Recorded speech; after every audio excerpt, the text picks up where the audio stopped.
उपस्थित निवर्तमान जिला पदाधिकारी महोदय, हमारे नए जिला पदाधिकारी महोदय, जिला स्तर के सभी पदाधिकारीगण एवं मीडिया के कर्मी एवं अन्य कर्मी जो हैं उपस्थित हैं। ऑलमोस्ट एक साल एज ए डीडीसी ज्वाइन किया था लास्ट सितंबर में और काम किया है।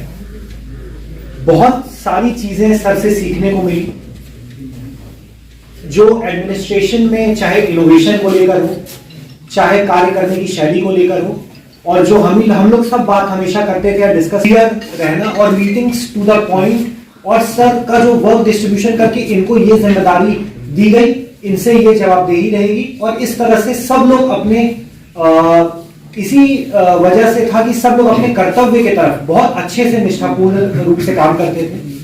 सर की लीडरशिप स्किल से हमें बहुत कुछ सीखने को मिला, किस तरह से किसी भी प्रॉब्लम को तुरंत अप्रोच करके सोल्यूशन देना है और तुरंत उस पर एक्शन लेना, ताकि किसी भी प्रकार की आगे इस तरह से लेकर, चाहे पब्लिक डीलिंग्स में हो, प्रशासनिक डीलिंग्स में ही हो, हम लोग सब हमेशा से सर के पास जब भी जाते थे कुछ नया, स्पेशली इस लास्ट एक साल में कोविड को लेकर और वैक्सीनेशन को लेकर तो डायरेक्टली हम लोगों को सीखने को मिला, चाहे वो डीएमसीएच की हैंडलिंग हो या कोविड वेव जो आई थी उसको लेकर है, और वैक्सीनेशन में भी दरभंगा जिला को 2 बार टॉप परफॉर्मर का अवार्ड भी मिला सर के मार्गदर्शन में।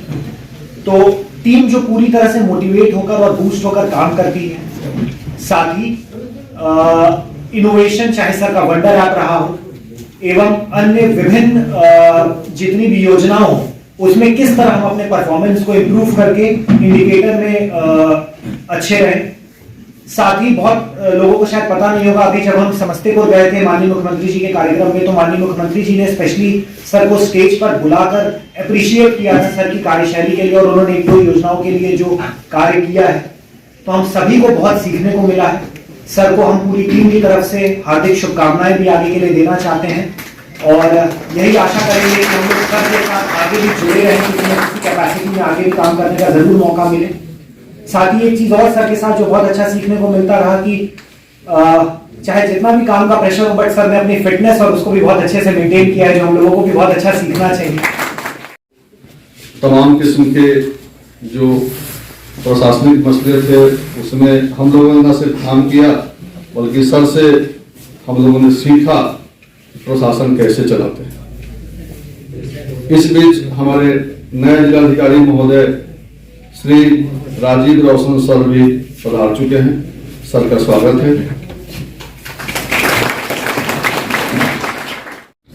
एस त्यागराजन एसएम साहब की विदाई के मौके पे हम लोग यहाँ इकट्ठे हुए हैं।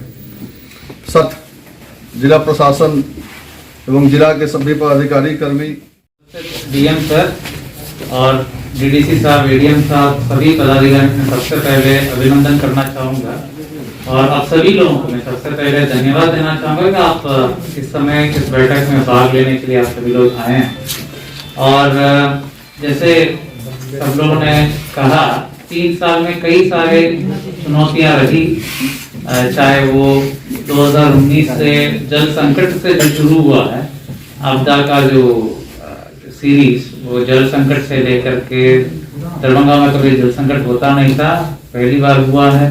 इसको हम लोग ने चुनौतीपूर्ण स्थिति को हम लोग ने संभाला। उसके बाद बाढ़ का स्थिति उत्पन्न हुई थी, पार्लियामेंट्री इलेक्शंस था, उसके बाद तुरंत बाई इलेक्शंस भी हुआ पार्लियामेंट का, उसके बाद कोविड का दौरा शुरू हो गया, उसके बाद बाढ़ लगातार जो है 19, 20, 21 में लगातार बाढ़ का भी स्थिति रही, 19 में तो बहुत ही बड़ा भीषण बाढ़ की स्थिति रही। तो हर वक्त आप सभी लोग प्रशासन के साथ रहें, लोगों को सेवा करने की भावना के साथ आप लोग पूरा प्रशासन मिलकर एक टीम स्पिरिट के साथ हम लोग ने काम किया। उसी का नतीजा है कि हर चुनौती को हम लोग ने अच्छे ढंग से डील किया।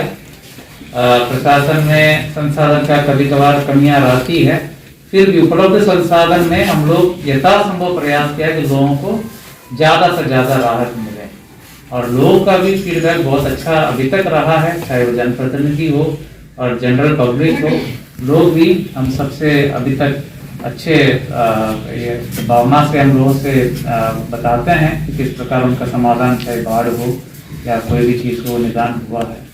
और राजीव सर सीतामढ़ी में और वैशाली में बहुत ही सराहनीय काम किए हैं। 2016 में मुझे याद है हम दूसरे जिला में पदस्थापित थे, तो ओडीएफ का शुरुआत बिहार में करने का श्रेय केवल इन्हीं को जाता है। इन्हीं का जो कार्यशैली है और उनका जो था उसी को देख करके बाकी सभी जिला में निर्देश दिया गया है और उसको पैटर्न को फॉलो किया गया। फिर बिहार भी ओडीएफ की तरफ आगे बढ़ा। आज बहुत हद तक हम लोग ओडीएफ को मान सकते हैं। तो हर जिला में बिहार में भी ये संभव है, इसको इन्होंने दिखाया। इसके अलावा कई सारे काम, अच्छे काम इन्होंने किया। जल जीवन हरियाली भी अब 2019 में मुख्यमंत्री जी का बहुत प्रमुख प्रोजेक्ट रहा है। उसका ये सीईओ थे और जीविका का भी एडिशनल सीईओ रहे हैं, एग्रीकल्चर का भी डायरेक्टर। कई महत्वपूर्ण पद इन्होंने हैंडल किया, बहुत ही अच्छे ढंग से किया है। तो मेरा खुशी है और मुझे कहने में कोई बैठकों में डीसी में हम लोग साथ जुड़े रहे हैं और हमने देखा है कि इन्होंने बहुत ही तत्परता से जिले के जो उम्मीद है, जिले की जो आकांक्षा है, उसको इन्होंने रखने का कार्य किया है। मैं जो जितने पदाधिकारी हैं उनसे अभी की जो चुनौती है, आप सब लोग अवगत है, जान रहे हैं।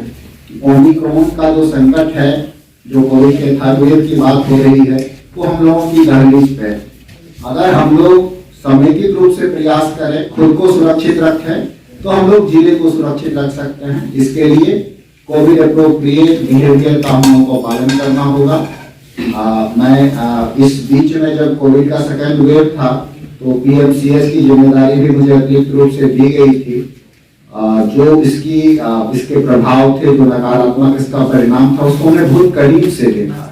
मैं इसलिए आप लोगों से ये आग्रह करना चाहूंगा कि सब लोग N95 mask, surgical mask, 2 mask है।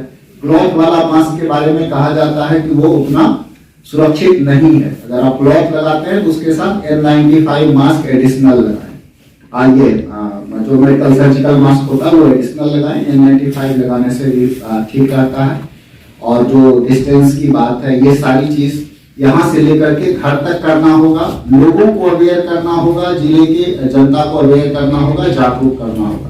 अगर हम लोग सुरक्षित रहेंगे तभी विकास के लिए सोच पाएंगे, प्रयास कर पाएंगे। मैं आप सभी पदाधिकारी को बहुत धन्यवाद देता हूं। मैं आप लोगों का भी स्वागत करता हूं। हम लोग एक परिवार के रूप में जुड़ेंगे और जिले को आगे ऊंचाई तक ले जाने के लिए कार्य करेंगे। Thank you. कार्यकाल के लिए याद रखेंगे मिथिलावासी, लेकिन मिथिलावासी को जाते जाते क्या कहेंगे, कैसा लगा दरभंगा, कैसा लगा मिथिला? यदि पुनः मौका मिलेगा तो आप आने का कष्ट करेंगे? देखिए, मिथिला रीजन में जो दरभंगा में मुझे पदस्थापन मिला है, उस समय से मैं देख रहा हूँ लोगों का जो सहयोग है और प्यार है बहुत ज़्यादा से मिला है, ज़्यादा से ज़्यादा मिला है, जो मैंने अपेक्षा भी नहीं किया। और हर काम में लोगों का सहयोग मिला है। कई सारे चुनौतियों को हम लोगों ने फेस किया है और यहाँ का लोगों से मैंने ज़्यादा सीखा कि किस प्रकार वो लोग हर साल बाढ़ को झेलते हुए वो लोग आगे बढ़ते हैं, आगे सोचते हैं, पॉजिटिव रहते हैं। लोगों से भी मैंने बहुत सीखा और यहाँ का जो परंपरा है, कल्चर है, बहुत ऐतिहासिक है। उसके प्रति भी मेरा हमेशा अच्छे यादें रहेंगे। लोगों का सहयोग पूर्ण रूप से 3 साल कहीं कोई दिक्कत नहीं हुआ। चाहे कोई भी चुनौती हो, यहाँ का लोगों का सहयोग इतना रहता है, आप लोगों का भी सहयोग रहा है कि कहीं कोई इश्यू नहीं हुआ। यदि दरभंगा पुनः मौका लगा तो आएंगे सर? वंडर है जो पूरे बिहार में लागू हुआ सर, और बहुत सारी उपलब्धियां रही सर। कुछ ऐसे भी काम रह गए जो आपको मलाल रह गया हो, जो हम नहीं कर पाए, करना चाह रहे हो, तो नए पदाधिकारी से आशा होगी। अब ऐसा कुछ नहीं है, उसको वो काम होते रहता है। काम हर कार्यकाल में प्रायोरिटीज भी बदलते रहता है, वो होगा काम। Thank you sir. इसके आईएएस अधिकारी हैं, कहाँ कहाँ पोस्टिंग हुआ और क्या दरभंगा के लिए खास आप करेंगे?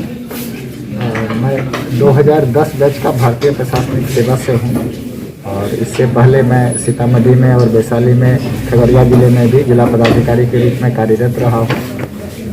और यहाँ आने से पहले ग्रामीण विकास विभाग में अपर सचिव के रूप में, मिशन निदेशक जल जीवन हरियाली मिशन के रूप में, एडिशनल सीईओ जीविका और निदेशक कृषि के रूप में कार्यरत था। दरभंगा, जैसा कि आपके जिला आप लोग जानते हैं कि दरभंगा मिथिला की नगरी है और यहाँ के विकास के लिए जो निवर्तमान जिला पदाधिकारी द्वारा प्रयास किया गया है, हम सब लोग उसको जारी रखेंगे, आगे बढ़ाने का कार्य करेंगे। सब लोग मिलके जिले के सारे लोगों की भलाई के लिए, उनके विकास के लिए जो कार्य होगा उसको आगे बढ़ाएंगे। सर, आप प्रशिक्षण के दौरान दरभंगा आए थे और बहेड़ी में जिस प्रकार से अतिक्रमणकारियों के खिलाफ डंडा चलाया था, दरभंगा भी लगातार अतिक्रमण और यातायात के कारण ये रहता है, तो क्या मतलब दरभंगा के लिए एक रोड मैप बनेगी और आपके कार्यकाल में बेहतर काम होगा? विकास की जो प्राथमिकताएं सरकार के द्वारा निर्धारित होगी और जो जिले के जनता के हित में होगा, उसके लिए हम सब लोग मिलकर लगातार कार्य करेंगे। ये कोविड के लिए निर्देश आया है, किस तरह से आप पालन करेंगे? कोविड के लिए सबसे ज़रूरी है अवेयरनेस। सबसे पहली प्राथमिकता हमारी ये होगी कि हम बचाव के जितने प्रयास हैं उसको अपनाएं, लोगों में जागृति आए, जागरूकता आए कि जो भी कोविड अप्रोप्रिएट बिहेवियर है उसका शीघ्र पालन करें। हम लोग जानते हैं कि जो नया वेरिएंट है उसके संक्रमण की गति काफ़ी तेज़ है, काफ़ी तेज़ी से फैल रहा है। हम लोग उसी गति से उसके बचाव के मार्ग अपनाएंगे। साथ ही जो भी इलाज की प्रक्रिया है उसके लिए जो तैयारी है उसको हम लोग और बेहतर करते हुए लोगों की सुरक्षा के लिए प्रयास करें। आज आप पदभार ग्रहण किए हैं, मिथिला के लोगों के लिए क्या संदेश देंगे? बस एक परिवार के रूप में हम सब लोग मिलकर के कार्य करें। जिले के विकास की हम शुभकामना करते हैं। जिले के हर व्यक्ति के लिए खुशी और प्रगति की हम कामना करते हैं। उसके लिए हम सब लोग लगातार कार्य करें।